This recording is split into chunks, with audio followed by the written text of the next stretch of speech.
Hey, what is up, YouTube? We're back. We got this is the world's one.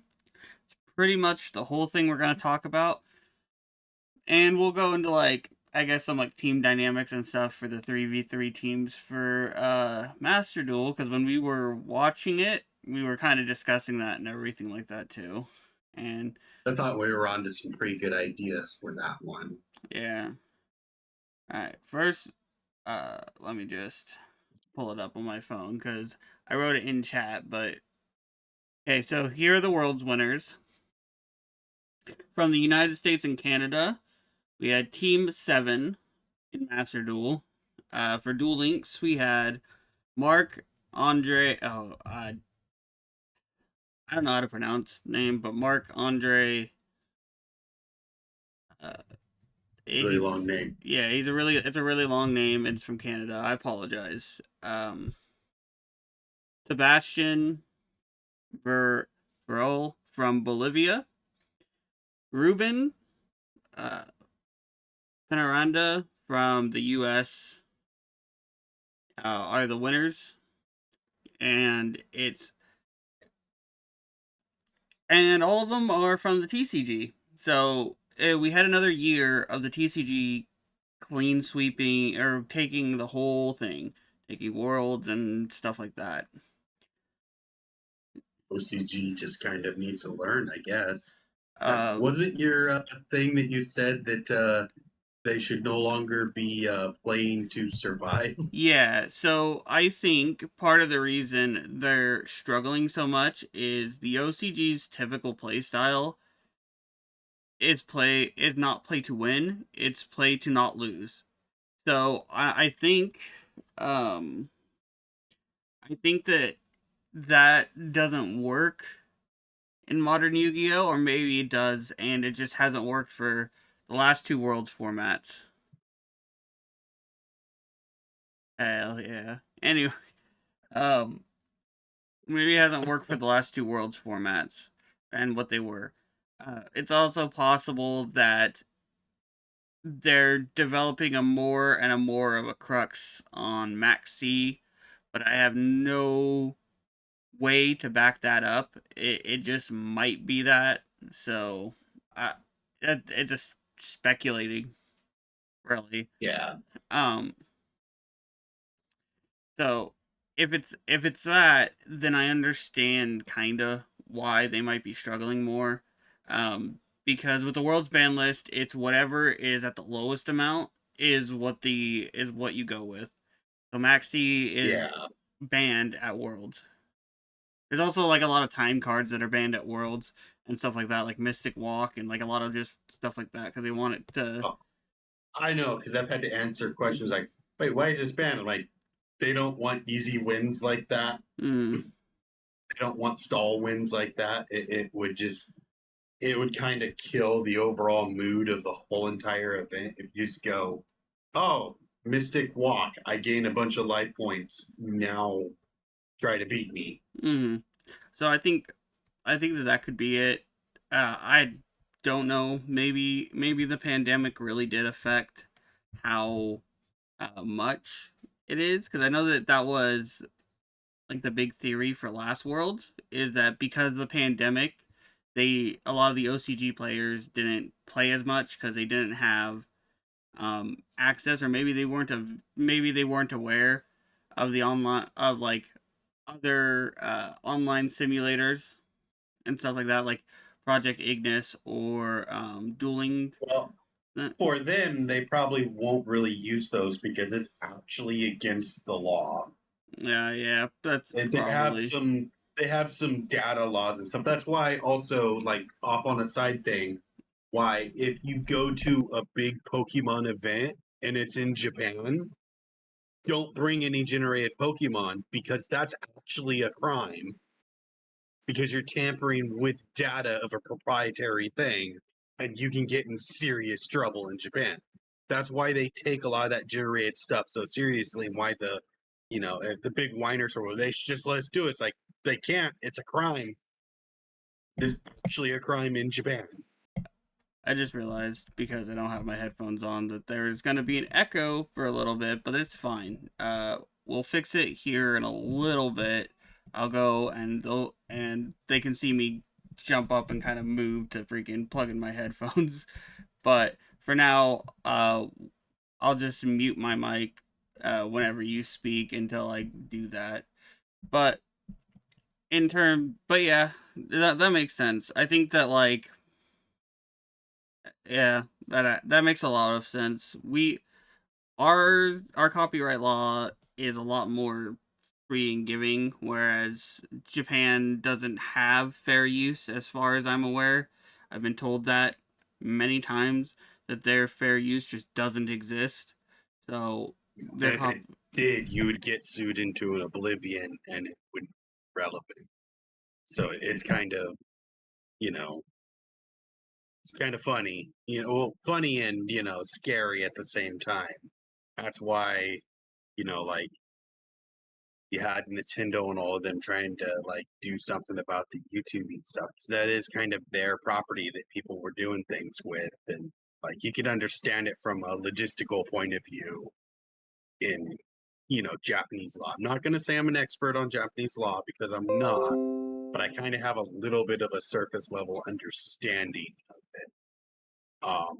Mostly because I know people that have gone over to Japan and do stuff there, and and I always give them crap, and they go, "No, I can't do that. I'm, I'm, I'm not a citizen, and if I screw up, I'm done." yeah. Uh, while we're on the Japan topic, I don't know if it's still going on, but there was for a while earlier this year. They're doing a bunch of anti-tourist things. Like they put up this thing that was like a big wall to obstruct the view of Mount Fuji and everything like that on this very specific street and stuff because they were tired of tourists like littering and throwing trash everywhere and not respecting and stuff like that. The really bad tourists, because And doing kick streaming in places they shouldn't be and causing overall problems and making us look like the jerks of the world. yeah, because there was pretty much a response to that, especially when the Japanese yen earlier this year was at the lowest it's ever been. So our conversion rate is our money was really really good over there. So if you could afford the plane ticket and everything, you could afford pretty much to have fun because it's less than a tenth of our dollar and stuff. Their yen is right or was. I don't know if it still is, but that was like a big thing The, too. the conversion is actually fairly decent right now. I know a little bit about it. I haven't done as much online shopping as I used to, but there were times where it was I could get a lot of stuff like Gundam model kits and promo things for really cheap if I imported them from Japan.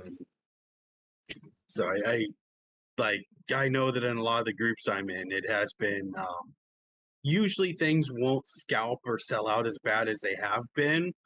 But if the yen is still down, that makes sense why everything's being scalped almost immediately and just bought out because people have way more money to do it with. Well, let's get back on the world track. So, Yeah, for TCG, you Bell Fiendsmith won, and that's not a surprise to me at all. Like I said, that deck's good. I think that deck is the best deck of the format. And I know that even though like there was like, I'm pretty sure the top four had like three Snake Eye Fiendsmiths and then one Ubel, but I really do believe that Ubel is like the better deck right now, and I think like that's just my opinion. It got the least amount of hits, so I think that like realistically, it for now it's the best until Rage of the Abyss, at least. I think that's my personal opinion. So I think branded is a very good deck still. branded, yeah. Well, because if you're used to playing on Master Duel, you should be used to playing with one branded fusion because Master Duel has branded still be played, and branded fusion's been at one for like 7 months at this point, almost a year. So yeah, it's it's been a lot, and I think Brandon's still fine. Um, I know that with Ruben, when he won the world, when he won, and then the interview, he said, "This one's for all of you. It's not me, Bell. It's you, Bell." I saw that. Mm, You posted that, and I think someone else posted it to me too. So yeah, it, that's he was real excited. So for TCG, the final two players were both from the U.S. at least So, US is doing good. hmm I think resource wise, and this is just an opinion, I think the United States, we've actually been having more event stuff happen. And I think we've had more consistency, and our like really good players have been able to play so much more than they used to, that it's actually causing our skill level to increase, you know. And you have a lot of players before that wouldn't play at big events or something, that during COVID were just doing the over camera stuff. My God, you increased your hats. Yeah, but they went over and they got to play, and they got to become basically pro players. Can you imagine we have a podcast where we just keep putting stuff on slowly and everything, Yeah, but just to have a they bunch of got stuff just like right they off have camera? more pro players coming out of the woodworks because they didn't have to travel during COVID and stuff, and kind of get a little bit more sponsorship and stuff from people to be able to do the traveling and be better players. I think the quality of our pro play, quote unquote, pro players have gone up.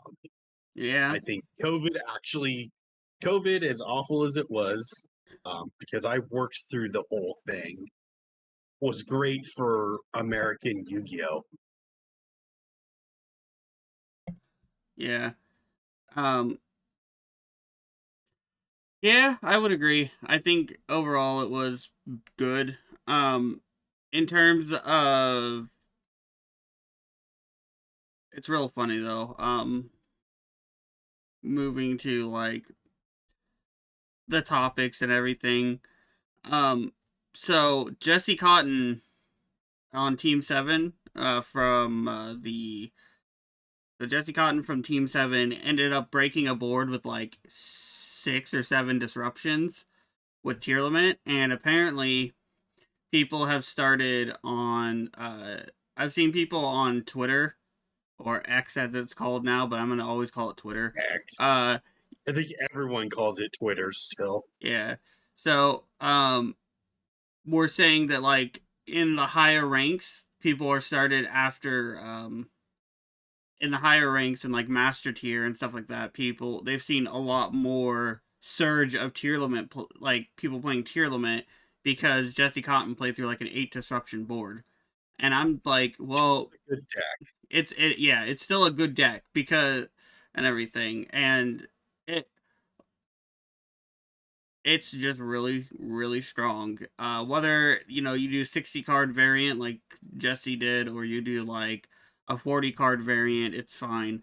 Overall, I think that here for Master Duel, even without Merly, because we have Kit Close, it makes that deck still worth playing. We have Kit Close and we have Fairy Tale Snow, so it's still worth it. But Two powerful cards. yes. Uh, so the I didn't put it down in the thing, but Team Seven wiped the floor with the Snipe Hunters this year. Hmm. Snipe Hunters got 1 win total on them. Who got their win? I didn't actually look. I didn't either. I just saw that it was 1-5. It like and everything. It was not close and Kind of like the everything. game we watched before we returned home on Sunday. Yeah.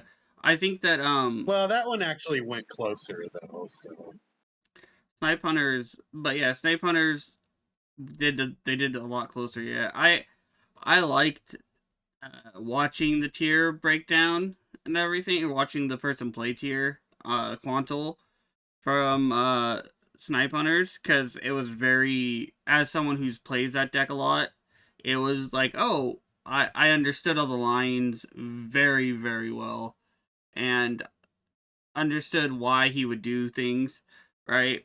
Like as soon as like, why don't you just do this and everything? But I was like, no, that loses to that. And then he did something else, and I was like, oh wait, no, that makes so much sense. Like, but yeah, I get it. I mean, the only time I didn't agree with him is when he went for Dugares over Time Thief. That's it.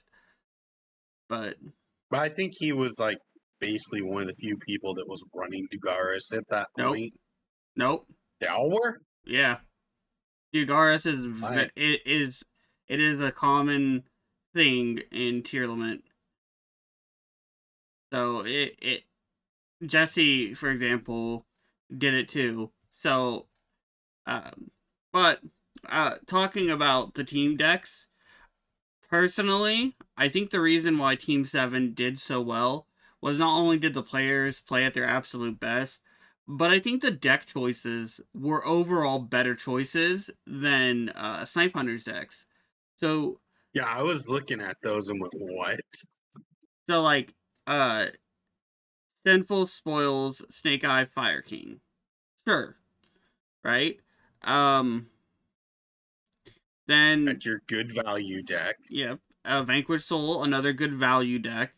Then you got Value with maximum interaction. Then you got Jesse Cotton playing Tier Laments, which is very, very good. And then Good board break, good longer game, grind. Salomon Great, which is also very grindy and good. But The value deck. Like, I don't. I genuinely don't think many decks can outvalue Salomon Great. Uh, the thing though is I don't think he played it at all in the finals. I might be wrong about that, but I don't think he did because I don't think he needed to. Uh, so he might have played it early in the tournament and it probably came up. But Salad, I think, is a very good choice, especially if you're very comfortable with the deck. Ubel also being like one of the go-to picks makes sense because Ubel is like it's brand new on Master Duel right now. It's unhit. You have full power Ubel, it's just without the Fiendsmith. So the fact that Stop hitting yourself. Snipe Hunters didn't run that at all is probably why they is one of the reasons like they probably didn't do as well. For example, they had no one Purely's on it. another good deck, though, that was ran. That Purely deck really matters. Yeah, Pearly is very good, and we don't have a lot of cards that just counter Pearly at the moment. I mean, And it's I think that Purely's overlap is so you don't have to compromise too much by playing Purely in this mm, format because their decks are restricted. yeah. There's not a lot of overlap with it, so I think it gave it so much more flexibility. I think overall that was like they picked the better choices for decks that have no overlap, whereas like Josh picked Sinful Spoils, Snake Eye Fire King makes sense, right? The Snake Eye Fire King deck with and then had Labyrinth as the second one, which I guess that makes sense for Josh in particular because he's very value trap. Very skilled at value trap play like Yeah. that. That deck was correct for him to play. Like Uh, it gives his him his role where he can be the flex slot if he needs to mm, be. Amir playing Bestial Centurion and Fluanderies. He was saying that like I saw on Twitter him saying that Fluanderies was a meta call because every time he brought it out in the earlier rounds, it was just a wash and like one of the most one-sided things like games is on his favor. But in this, I guess in the finals, I don't know if it was because it just happened. It might be have been that he got I, matched up against someone whose deck didn't mind it. So like I think that it's also like a skill intense deck. I know people go, "Oh, activate bird, do this," but it it has its skill ceiling to it that when a Flunderies player is really good at the deck, they can do amazing things. So if the other player is just as good at the deck as you are with it, then they know how to interact with you and what to expect from the deck. So they can probably counterbear. So probably the earlier rounds he encountered people that didn't face it as often because it's such a odd deck to be facing at this level. So, Yeah. and then probably when it hit towards more the finals, it was like, well, all of us know how to play versus this deck. Not to mention, You got like, maps hit on Master Duel, and like so is like a lot of the consistency cards are pretty much hit on Master Duel because yeah, blue in best of one is really really strong compared to a lot of other decks, and yeah. Well, you have a trap card that says you don't get to activate monster effects. yeah. And Quanto was playing Horus Tier and Voiceless Voice, which I think were correct. Voiceless is decent, and it hasn't. I wouldn't say it's been power crept yet, and it won't be until we get Tenpai or Fiendsmith, because like it is in the TCG. I We think, get Fiendsmith. I mean, I'm coming back to Master Duel because yeah, I'll Fiendsmith I love. I'll play it. Totally. I would play it. I would play like that. But I guess we can talk about uh like positions, right? Because like the leader should almost always be in the center, obviously, so you can help the other two Yeah, they're people. going to be our strongest player who knows how to play all the decks. Yes. Jesse was one of the flex picks, or one of the flex players, and everything like that. And it's, which is kind of, strange, a little bit strange. I think he was one of the flex ones. I'm not sure. These might be in not in the right order, uh but we, when we were watching it, how you explained that like there was one dude he took a long time to make a play and everything. And it What? was also stream delay, but even his plays were slower. And it was, Yeah, because I'm not calling anyone out. I'm just saying Quantal took his time. but that was smart for team play, because I That wanted was, to, because he's waiting to see if he needs to be the one that actually does stuff. When yeah, it, he needs, his plan is to effectively simplify and contain the game. His deck strategy, you look at the two decks that he ran, and I'm going to take over this conversation because this is completely my theory. I don't have anything backing up other than gut feeling. But when I was watching it, it felt like he kind of leaned back, he said something to the teammates, kind of saw how they were doing, and went, okay, we need time to get back into this game. So it felt like his play style almost shifted to reactive instead of proactive, and he was trying to keep the game in equilibrium well, until he could see if he needed to win so that they can move on, or if he could just keep that opponent, who was their power opponent, by the way. Like he was facing their best player. It felt like he was facing their best player, and he was trying to keep them from winning, yeah, and but we not lose. It was very dynamic. and we also saw that, at least because we got to watch two and everything before we went home on Sunday. Uh, we got to watch two, both Team Seven and Snipe Hunters face against the other people, not each other. But Raymond, the person playing on U-Bell, also took his time as well. So it on one of the plays as well, which makes sense. I'm not saying he slow played, because I don't think he did. I just No, thought he he took the was just time to talk with utilizing his. his. Yeah, I think he took the time to talk to his teammates and analyze whether how he should approach stuff. Which, good on him and good on Quantal. I think they both played perfectly did perfectly well for the team, especially in the feature matches that we watched, because it was a very good dynamic to see how teams are a lot different. And it, like, I enjoyed watching the team master duel thing more than I thought I would, because when we were when we turned it on, when I turned on the stream and I was waiting for it to start, I was like, when it was master duel, I was like, I'd rather just watch the TCG and everything in my brain. I was like, but whatever. And then I got more like involved, less about what was happening in the game itself, but more the idea of team dynamics, because that's something we've talked about, is wanting to play the 3v3s in like paper and stuff. Yeah, But yeah. We've talked about it for a while because You and I would be a good team because we can almost instinctively read what the other person will do or can do, you Yeah. know. My But we have enough of a different play style that it actually would work. You don't want three of the same play styles on a team.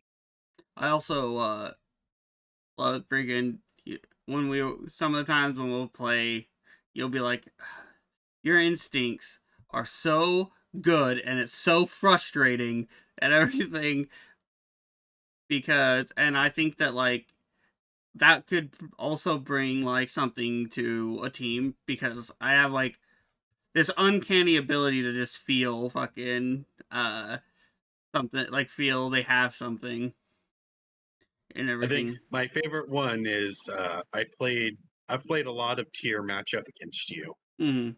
and I've lost so much to it. I've played against a bunch of other tier players, and I just kind of beat them. And I sit there and I go, it's annoying because that means that against you, I do everything right, and I still lose to you. I can face these other tier players and just blow them out of the water and get them salty at me, you know? Mm-hmm. Well, for that, it's probably because I spent a whole format or two in tier not using the field spell. So I was Yeah, playing with a crutch and learning different avenues that the deck can go into. So it bricked. It had a bigger brick factor without it, but most of the time I didn't need the field spell. But and I think that with tier, a lot of tier players, because I remember you stopped the field spell and they just scoop on Ignis. You stopped the field spell with yeah, me, or even when I played with the field spell on Ignis, and I went cool and just kept going. yeah. But there's a lot of people that don't know how to play through certain plays being interacted with. Mm-hmm. And I'm a very much, I'm a control player for the most part. So, like, when I can control a person and, it's always interesting to see how they'll play. And that's where I get my excitement from. So, Um, Kind of also how I lose too, because sometimes I'll just control it out and go, "Up, I lose." but yeah, um, I think the team dynamics are interesting. Like you Yeah. get you get the person whose whole purpose is to slow the game down and decide whether they need to be the one that wins, or and everything like that. Which would be you, effectively. You're better at the I'm better. grind game than I am. I'm You're better at, better at you're better at simplifying the game state and completely. I'm better at breaking boards usually too. So Yeah, you can break boards and assess them better than I can. but you're better at playing like control decks than I am. I would say, no, even for Yu-Gi-Oh at least, because like I don't like playing them. I can play them decently They're well, not fun. but they're just not fun. So I'll sit there and kind of half-ass it, like it and all that. Um, to quote you, for Yu-Gi-Oh, I have to feel like I'm doing something. With That control was a quote decks. that was said on Sunday. With control Mm, decks, you're not doing anything. mm-hmm. Well, basically when I'm playing a control deck, I'm playing. I know it sounds pretentious, but I'm trying to play 3 to 5 moves ahead. Well, And like usually that's like, it sounds pretentious, but I have to sit there and go, they can do this, they can do that, they can do this. It's you're playing so many turns ahead, and then if the player doesn't do what they're supposed to, and they're a bad player or not experienced, just breaks everything. yeah, Control in Yu-Gi-Oh sucks because if the player is not skilled enough and their skill level is to do the wrong thing, it will just completely tilt your whole entire play. Uh, so I think you're better when playing at higher level at control. I'm better at punishing the like players that aren't as like skilled and will make the wrong plays because you'll be like, oh my god, why would they do that? It doesn't and everything and get like frustrated while I'm like, perfect, they didn't do. Then I'm gonna I've punish gotten them. better. I've gotten better at it since I've been but able to play IRL and like pick the brains of people afterwards. Like, why'd you do that? And they'll be like, I did this. I'm like, no, don't do that. but Like, you, as, you're wrong. as you said, I'm well, okay. I'm a better tempo player than you though for Yu-Gi-Oh. Yeah, So like I was better at old paleos than you were, even though I didn't really play the deck and everything. Because I remember when we played the mirror match, you're like, "This is so frustrating that you just like picked up this deck and we're doing it better." And I'm like, "It's tempo. I get this from Magic and everything." So, but yeah, I think that overall for Worlds it was interesting. I didn't get to watch a lot of it. I know that I wrote down all the winners and where they're from. Uh, so Duel Links, the Rush Duel, and everything. Uh, apparently, so I heard someone say that around the Rush Duel format for Duel Links, it had one of the bigger turnouts on the streams. So they're like, maybe we'll get hopefully they're like for someone was like, I hope that they'll bring Rush Duel to TCG now because of how big of a turnout they were on the stream. But they might not. If they do bring it, it'll be because they canceled Speed Duel and everything, and they're not making any more Speed Duels stuff. So I thought they already stopped making speed duel stuff. yeah, they did. The last, I don't think the last product is officially out though yet. I think they announced it, and it was gonna be like this year, like the either this month or next month. I think is the end of Speed Duel, and it's Kaz Maxi in it. Funny enough, so um, Yeah, if they do Rush Duel, that'd be interesting. I know there's a lot of people that want to play it. I don't know if I would. I I would. mean, I think I would try it. I did kind of like it from with a little I played of Duel Links. I didn't like Duel Links' UI. I think Duel Links' UI is outdated and it feels really like um awful. yeah, and like outdated and everything. If the UI was more similar to Master Duel, I would have liked it. But everything just kind of felt really kind of not great for it, so I just went I hate this and just logged off. I think if we got Rush Duel over here, it I don't know if it would do well, but I'd at least try it and everything. Try it in paper if I got enough players. I know that I blew our locals' minds when I said I don't like Speed Duel and I would much rather play the TCG and everything. It's genuinely, from what I can see from it, it is just worse old school Yu-Gi-Oh It's paper Duel Links. It, with more newer cards. And it's I like if I want to play old school Yu-Gi-Oh, I'm gonna sit down and play Yu-Gi-Oh format or any of those other formats because those are so different. I'm not gonna say that I am an avid lover of Yu-Gi-Oh format, mm-hmm. but I'll sit down and play it, and I'll have fun playing it because it's Yu-Gi-Oh. I mean, I had Yeah. fun playing with those stupid legendary decks last, Saturday or Friday night. Yeah, It that was all weekend. together that day. Yeah. So I think those decks uh I agree with our friend that they probably should have been more balanced to play versus each other, but they probably weren't actually intended for that in general. But I Yu-Gi-Oh players don't have friends. mhm. But I think that like yeah, you just those decks were fun. It you it's really funny how the Joey deck once it got its setup going, if it was really strong. Like it had so much recursion, it had so much like everything compared to the other decks where the other ones were Everything like was snowballing. yeah, I just had to get whereas obliterate and hope I could win. yeah.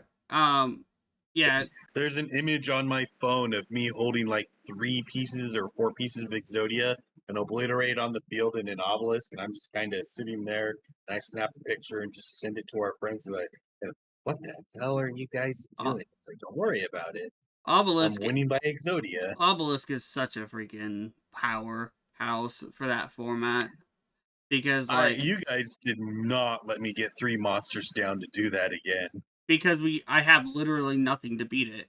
My deck has literally zero things to beat it other than roulette spider, and I Like, have to roll a 6 to destroy it. It's not a thing that I can beat. The Kaiba deck can, but if you have back row, you can save it. So it doesn't matter. And Yugi's deck had a lot of like protection cards and a lot of trap cards and stuff like that. Oh man, the Magician Circle though was really funny.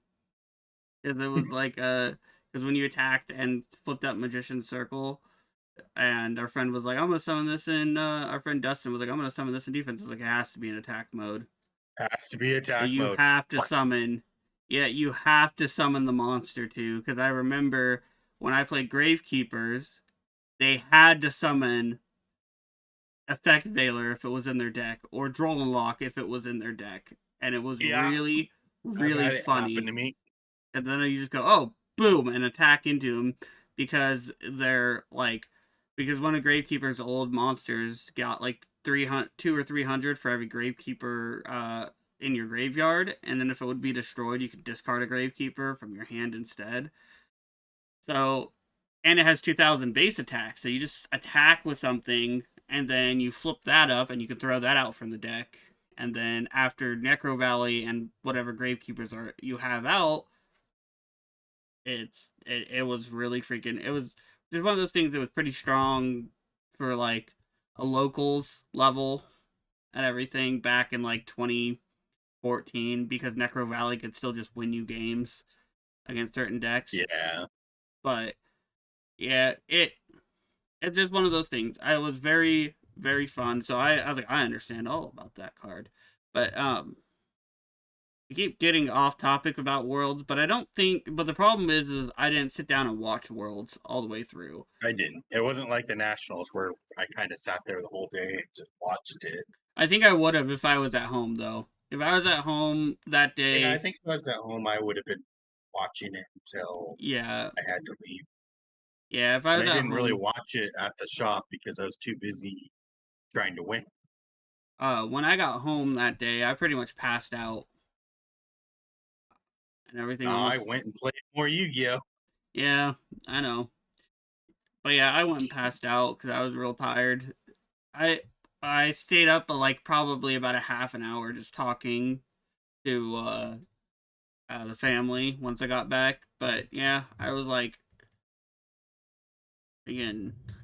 But then I went and slept for about 5 hours as I was that tired, and then I freaking woke up and slept. Woke up, freaking stayed up until like 4 in the morning, and I went back to sleep. So, I was awake until 5 or 6 p.m. mhm. after I took the nap, and I napped through the whole night too. On At 5 or 6 p.m., I went to sleep and woke up Monday morning at 6 a.m. and it's like, oh, well, that's joy. I just lost everything. First, I failed to go undefeated, and now I overslept. So I want to talk about something though with the world deck.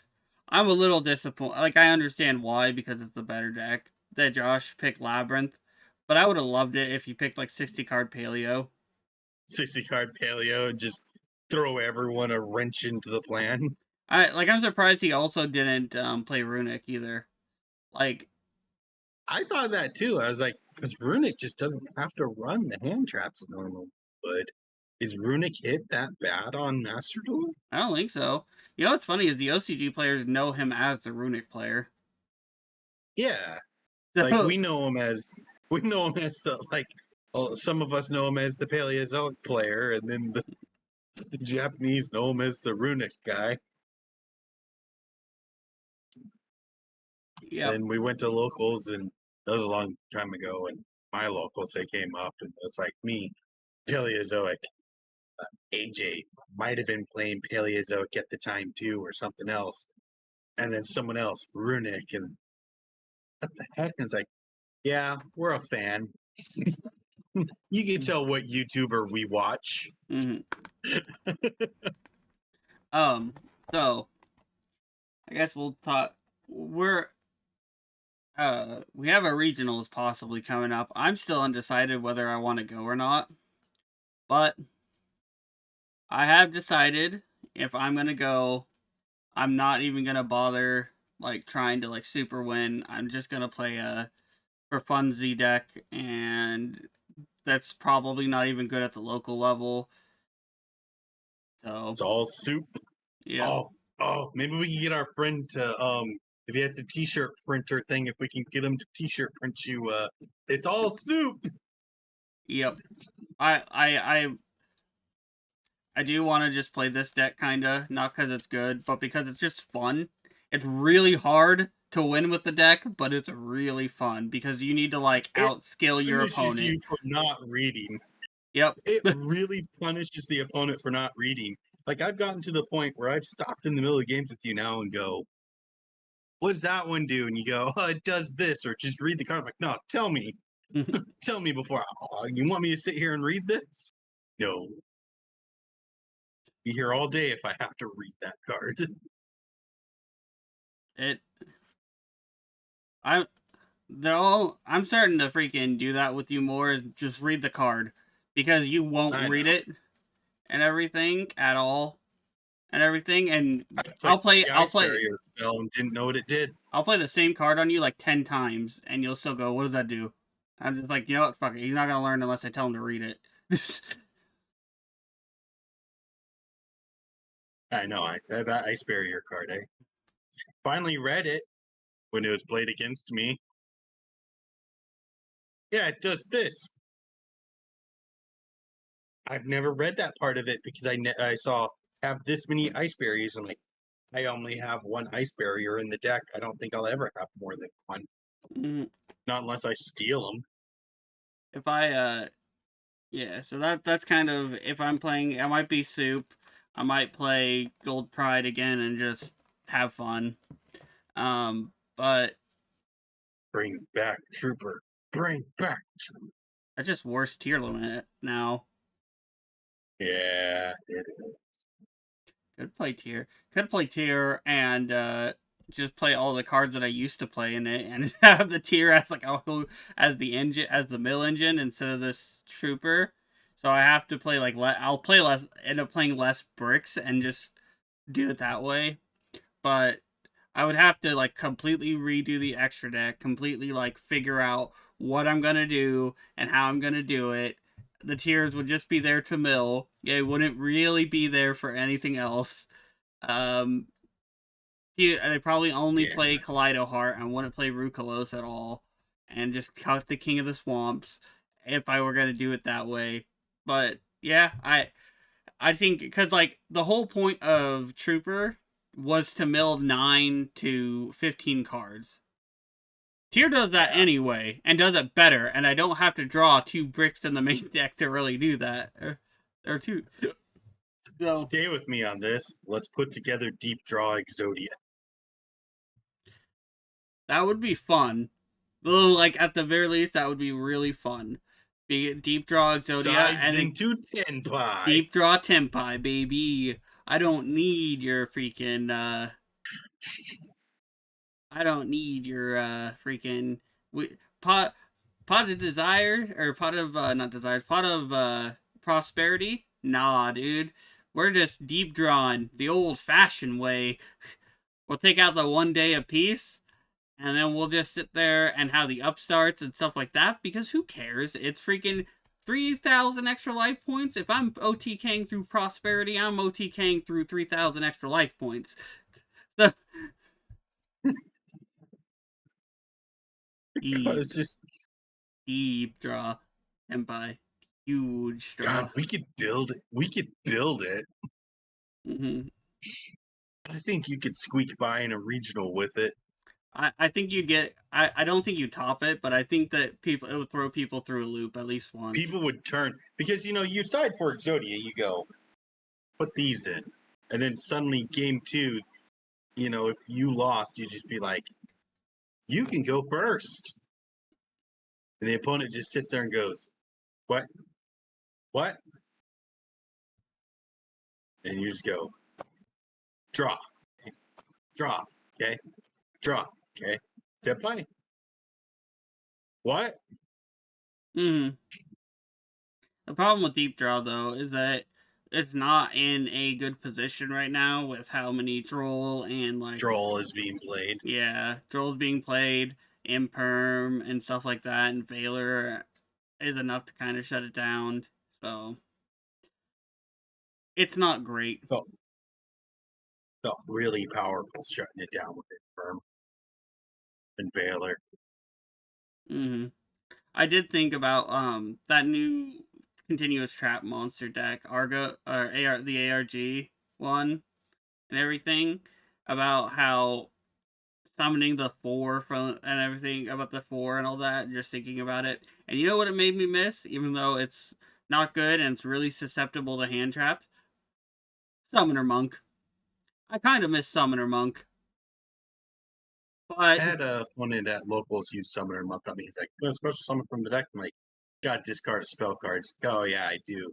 And he discards a spell card, and I go, "You effect failure. You're not doing it. I'm sorry, company." I remember the thing that actually made me stop playing Summoner Monk was Ghost Ogre. Because you normal summon it, mandatory effect to switch it to defense, Ghost Ogre. And you go, oh, I just used my I normal summon. seen I seen Ghost Ogre on Sunday. Mm-hmm. AJ was filling slots in his deck, and he goes, "Discard for cost because I need to do forest stuff." Discard a Ghost Ogre, and I'm just sitting there like, "That's a Ghost Ogre." He's like, "Yeah, I didn't have so many hand traps and stuff. I needed to." I'm like, "Dude, I don't no, you're bringing back some bad memories. Ghost Ogre does really good against Sprite." Ghost Ogre, Gold Pride Punk played Ghost Ogre, but that was just because you searched it at the end of your combo with your level 8 synchro. Yeah, But Ghost Ogre's a good. yeah, it's real good, and it surprisingly has a lot of applications. It's not amazing versus like some of the decks, but it's good against other decks. It's really weird because it's good against some and bad against others. Like again, like if you were to Ghost Ogre the field spell for um Fire King, not Fire King, Snake Eyes, it'd be really good. And everything their summon and everything from the back row uh field spell, it'd be pretty good. Uh, be okay against if they have to Hita to like continue their plays and all that. If you Ghost Ogre Hita, they don't get the monster to summon because it has no zones. So Yeah, like they get a search, which depending on where they're at in their combo, that might be just as bad. But well, depends. Uh, However, yeah, I think that Ghost Ogre is pretty underrated right now. In like a lot of matchups, I think it takes a more skilled player to understand when to use it. Like in Sprite, it's good against like it's really good against Gigantic if you don't have red. also there's instances where you just stop the normal or the effect of Nimble Beaver, which you should be. I mean, if you ogred my Nimble Beaver and I brought out an angler and didn't have any follow up, I mean, I'm just sunk in the water. Like some of my losses I've had is because the opponent was, you know, not a super high skilled player, but I feel like he has the skills now Mm-hmm. because he's basically studied how I played the deck and was able to just go, me, nimble angler, him. I'll stop that. And I'm like, okay, do this, pass. And I was like, and I was talking with him, like, I don't think there's any instance where you let me resolve that nimble beaver. And I think that's correct. I'm like, unless I have interruption on the field already, but I'm not going to. He's like, yeah, I didn't feel like I should just let you off. If you had follow up, you would had it all anyways. So Uh, there's no real choke point to stop you where it's worth it.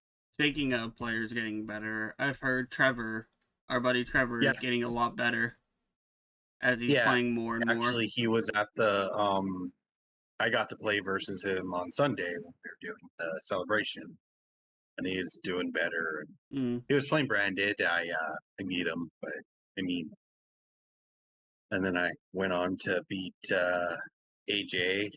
Was playing Natria, Horus, and then I went on to lose to a branded player. Who poor guy was getting super nervous because everyone's like watching. He's like facing me down, like I'm consistently like at the top of, our locals since I started playing Sprite again, which I'm not that great of a player, but I do put more hours into the game than a person should. And he's getting nervous and stuff, and like he's like, oh, I was like, dude, you got this. It's not like I'm some kind of like monster or something. Um, so he did a pretty good job. Another one of those grow into player things.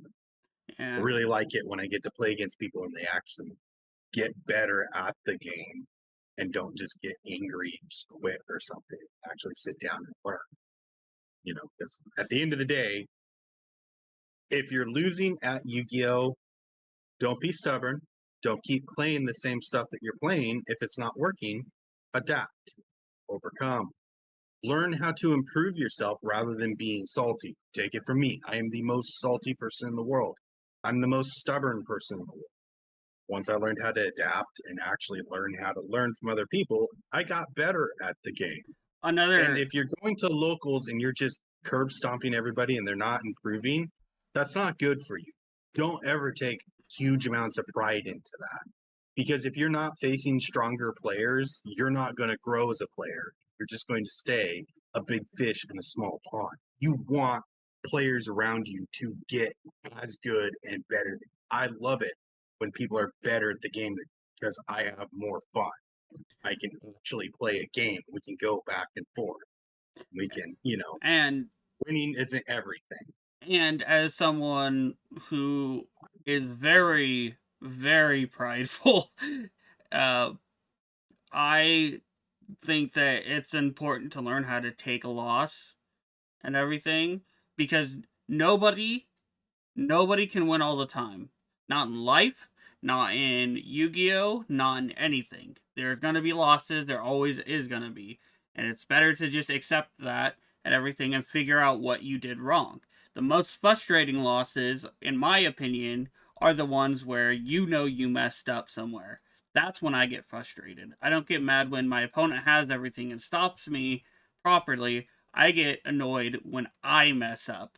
And that's a Yeah. different and that's different because some and another important thing to realize is that this doesn't happen all the time, but sometimes you can do everything right and still lose. So it's an important thing to I'm a learn. prime example of it. It's an important thing to learn that. It's important to understand what you did wrong if you did do anything wrong, and talk to your opponent afterwards. Yeah. Talk. My favorite part about my locals and stuff, and a lot of locals I go to, and even regionals, is I don't know if I just exude some kind of like weird aura of he'll talk about the place because almost after every game I have at a regional or locals or anything, I'll chat with the other person like, hey, you did this or I did this, and we'll start, questioning the line of plays on them and be like, oh no, I screwed up right there. For sure I screwed up, or no, this is what I was doing. And I thought you had this and I was right, and it just, you know, talking about the game and not being angry about it is how you actually improve. Like, I've played more Yu-Gi-Oh! And I've been called everything in the book playing online.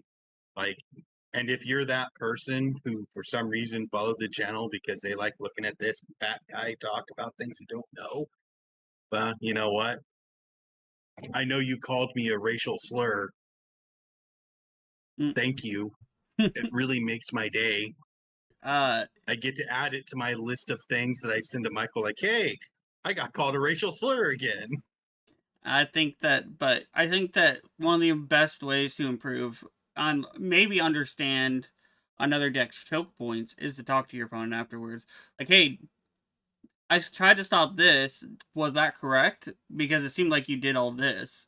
And then they're like, yeah or no. Like when I faced the Yabel player at the YCS, I asked, well, it felt like I should have stopped this and this. And they're like, that can be correct. I don't remember what they said, but they said that can be correct. But other times it's like it it's this or this. And then when I brought up something, they're like, this would have worked if I didn't this would have worked if I didn't have exactly this one card that I just happened to have at that time. So it's correct to do this and everything because it forces. And I was like, okay, that makes sense. I'm very understanding of the concept of gotta make them have something, because I played Magic for 10 years as well. I played Yu-Gi-Oh and Yeah, Magic Magic together, is. and in Magic, it is for when you play against control decks you got to understand how to use your own resources, but you also got to understand when to go for something and just force them to have an answer. Because in Magic, it's a lot harder to see their answers than in Yu-Gi-Oh because uh, they're bored. Because in Magic, it's about cards in hand. In Yu-Gi-Oh, it's on the board usually.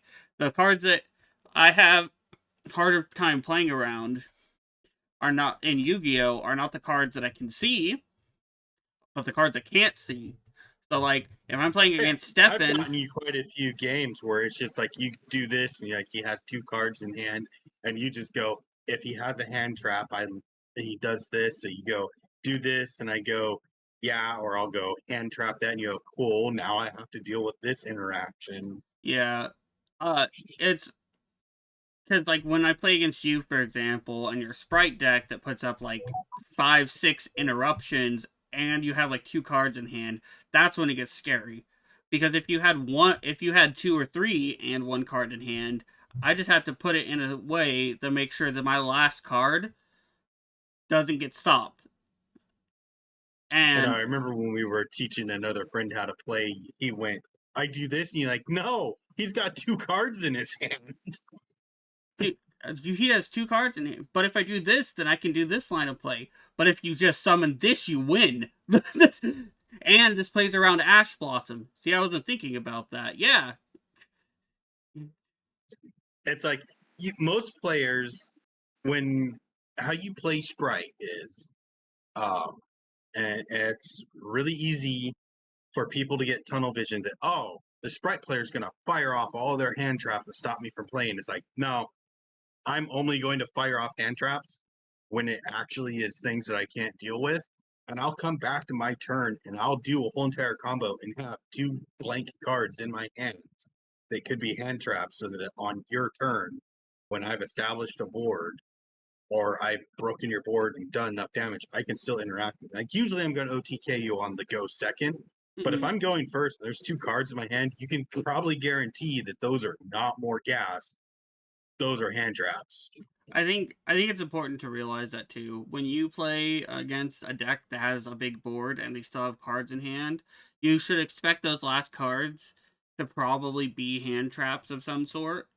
So like understanding that like, hey, they don't have to use those hand traps because they have a board and everything. And if you could play through that, then they're probably going to start firing their hand traps.